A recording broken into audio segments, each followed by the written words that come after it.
watching Hexus TV and welcome to this, the first in a series of shows on how to silence your PC. But because I'm no PC expert, we brought in an expert. It's Paul from Quiet PC. How you doing, Paul? All right? Very well, thank you. Okay, now you've got a massive array of stuff here, which obviously I don't need to be throwing all of this into my PC to silence it down, do I? But just give us a quick overview of what's going to be the noisiest parts of my PC? It depends. Every PC is different. Some PCs it could be the CPU cooler. Having a look here, these are all the CPU coolers. You know, you brought in a selection from the stuff you do. Just explain what the difference is, say, between this Zalman here and I would have to go and pick one with a difficult name. The Orochi.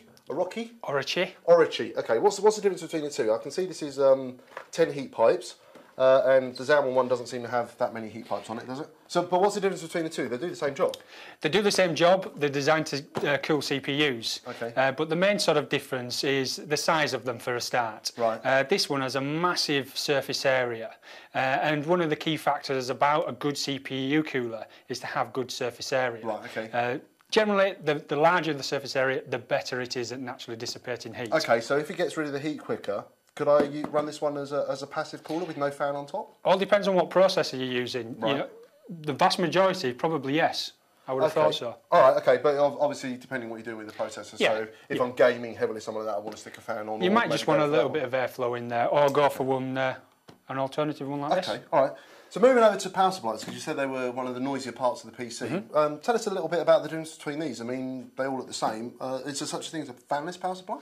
Yeah, you can get fanless power supplies. They're a little bit thin on the ground now, but we've decided to move over to what we call a semi-fanless power supply. Okay. And that basically means the fan will spin when the internal temperature reaches a certain threshold inside the power supply. Oh, a bit like a fridge. Comes on, cools down, turns off again. Yeah. Right, okay, there you go. Simplify the whole thing. I am an expert now. I'm an expert. Okay, all right. On fridges. Yeah, expert on fridges. So just having a little look around here. I presume these are Northbridge coolers. Northbridge coolers. Okay, so is that for if you're overclocking, or if there's a noisy Northbridge fan? Yeah, you can just replace them with your existing motherboard cooling that's on there. Just put those on instead. Okay, and then you've got like a little heat pipe RAM cooler down there as well. And then what are these things here? Because I was feeling this earlier. This weighs a ton. So that's a hard drive enclosure? Hard drive enclosures there, so if you've got maybe a Raptor hard drive, because we all know how noisy those things can be, you know, exactly, right, you can place them inside those to help dampen the noise. Okay, now this must be another popular one here, this is VGA cooling. I think a lot of people go for these, don't they? Because a lot of the cards nowadays like need a lot of cooling, don't they? Yeah, the VGA cards, you know, do generate quite a lot of heat nowadays as well. Stock cooling is adequate, but not the best. Right. Which is why that's very diplomatic of you. Adequate, but not the best. But this is why a lot of our suppliers bring out VGA coolers. Right. And not only do they cool better than stock coolers, but they also do it far, far quieter. Right. Okay. So can you get fanless? You can. Because I know you can buy them with the card already. There's lots of ways to do this. You've got a vast majority of manufacturers now who bring out graphics cards that are fanless, but there is a fanless cooler that you can put on there. But right, I see it there. Yeah, there it is. There, that one there. Yeah, the one that's got fanless written all over it. Yeah, the one that says fanless on it. Yeah, it's a bit of a giveaway that. So moving handily across the table here, we come to case fans, and this is something which I would have thought would have been the noisiest part. Is like because I have like 4 or 5 case fans, and you know. Depends how big your case fans are.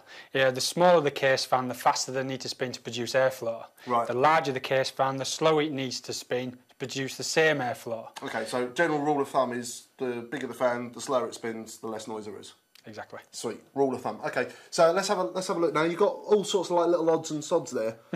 So can you just take us through sort of like just a few of them? What are these golf tee things down here? Well, they're actually anti-vibration fan mounts. What you do is you use them to mount your case fan to your chassis, and it stops vibration from the case fan going onto your chassis. You just love my ignorance on this kind of thing, don't you? Absolutely. Okay, brilliant. So just quickly run us through the other few bits and pieces. Okay. What are these boxes here? Fan controllers. Okay. Straightforward enough. Yeah. We've got a notebook cooler here.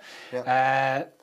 Gaskets for case fans, thermal paste, solid state hard drives and other bits and bobs. Other bits and bobs, and then a bit of sleeping mat as well. And also acoustic material. Acoustic material as well, which I do know a little bit about, which we will cover in the next show. So, Paul, we're going to be taking some of this stuff and we're going to be putting this into a fairly noisy PC, and we're going to see what difference we can make to the noise. Is that right? Absolutely. Fantastic. And he's not going to let me do too much because I normally blow the damn things up. So check back soon on Hexus TV for the second part in our series of how to silence your PC.